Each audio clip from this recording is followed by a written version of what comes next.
nagsalita na at nangako na lalabanan niya ang katiwalian na nakikita niya sa gobyerno ngayon. Siya po si former COA Commissioner Heidi Mendoza. Una, yung pagsingit-singit ng mga unprogrammed funds. Sabi niya, sobra na to. Hindi na pwede kasi noong 2023, grabe yung mga isiningit na mga unprogrammed. Wala nang pag-asa ang taong bayan kung sila na lang ang mamamahala. Let's put a stop to this, sabi niya. So anong gawin niya? Pag-usapan natin ngayon ang isa na namang matinong Pilipino na umalma, nagsalita na at nangako na lalabanan niya ang katiwalian na nakikita niya sa gobyerno ngayon. Siya po si former COA Commissioner Heidi Mendoza. Naging COA Commissioner siya noong 2011 dahil sa kanyang mga expose bilang State Auditor, hindi siya natakot na ibulgar ang mga katiwalian na nakita niya bilang auditor, COA. So, ang mga katiwalian ay binulgar niya na naging sensational. Yung katiwalian sa Makati City Government, panahon ng mag-asawang Binay, Mayor Jejomar Binay at Elenita Binay, mga overpriced na mga transaksyon. Yan. Pasabog niya yan. Pasabog din niya yung mga katiwalaan sa Armed Forces of the Philippines, panahon ng AFP Controller Major General Garcia. Ano pa? Yung mga katiwalian sa Autonomous Region Mindanao, panahon ni Governor Zacarias Candao. So, ako, natutukan ko ng gusto itong mga pasabog ng auditor na ito, Heidi Mendoza. At grabe, saludo ako sa character integrity ng Heidi Mendoza na ito. At dahil sa kanyang walang takot na mga expose, yun, inappoint siya na COA Commissioner noong 2011. Hindi lang yan, hindi lang COA Commissioner, na appoint din siya as Undersecretary General ng United Nations. Wow, ang bigat. Noong 2015, yung Office of Internal Affairs Service, internal, so more on audit pa rin. So, mabigat ito, Heidi Mendoza. So, ano yung katiwaliang nakikita niya? Una, yung pagsingit-singit ng mga unprogrammed funds. Sabi niya, sobra na to. Hindi na pwede kasi noong 2023, grabe yung mga isiningit na mga unprogrammed funds. Okay, tignan ko yung noong 2023, ang executive branch, sabi niya, 588 billion lang yung unprogrammed funds. Kailang, ang Kongreso, in-increase ng 37%, naging 807 billion ang unprogrammed funds. Ito yung inaalma niya. Hindi pwede ito. So, 2024, ganun din.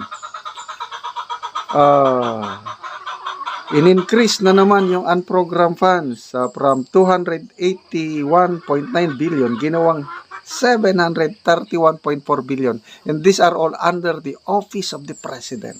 Sabi niya, ay stop. Hindi na pwede ito. Auditor siya.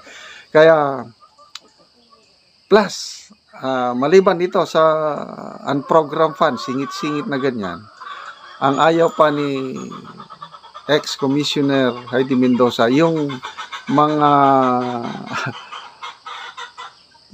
non-stop na mga congressional hearing, both houses of Congress, tungkol sa POGO, tungkol sa AGK. Sabi niya, ano bang nangyayari sa ating bansa?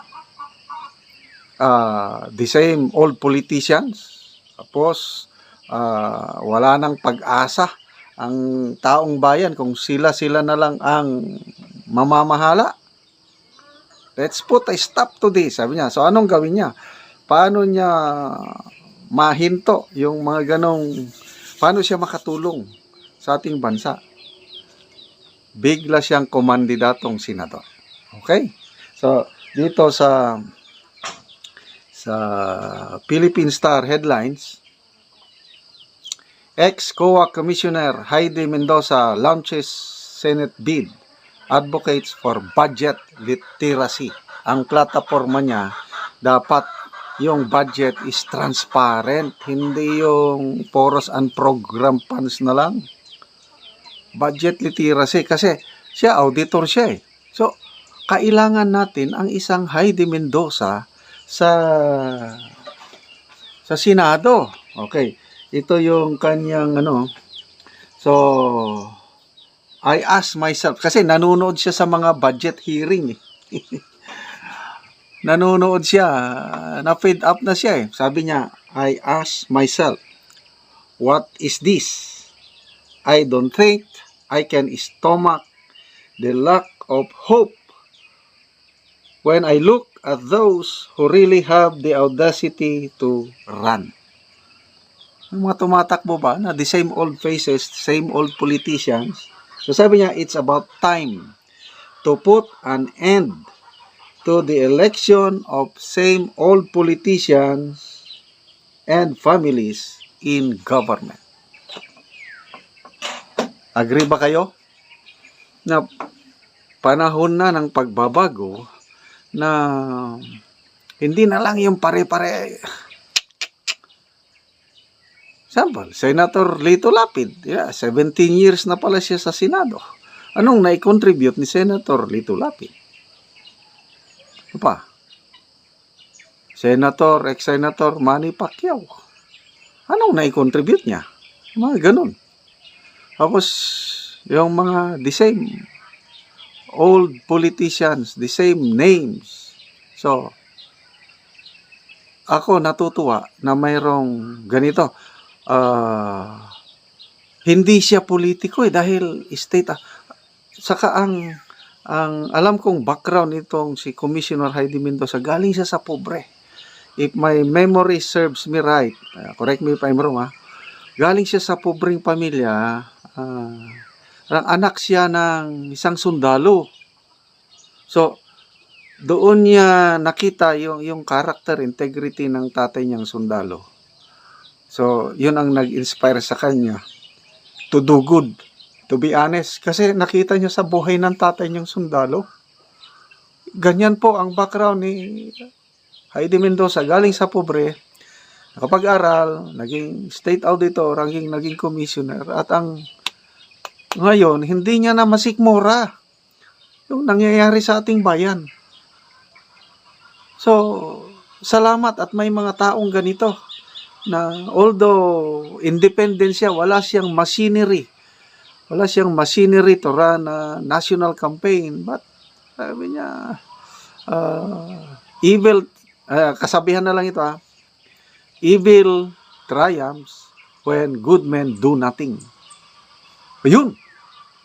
Good Filipino. Napatunayan na ni Heidi Mendoza ang kanyang karakter. Talagang kailangan siya ng bansa. Kaya nag-file siya ng certificate of candidacy. Ako naman natuwa na mayroong isang Heidi Mendoza. So sa mga hindi nakakakilala, Heidi Mendoza, matinong Pilipino ito.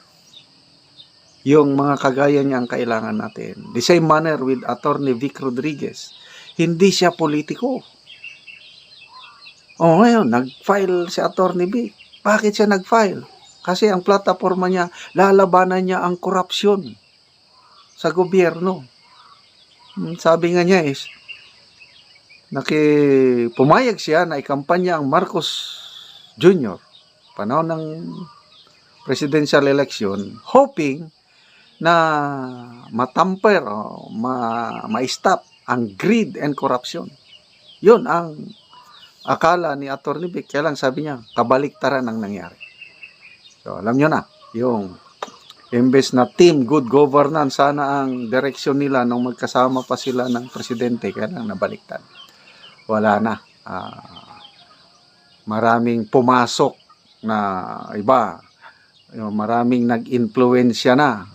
Because of weak leadership, walang magawa. Yun.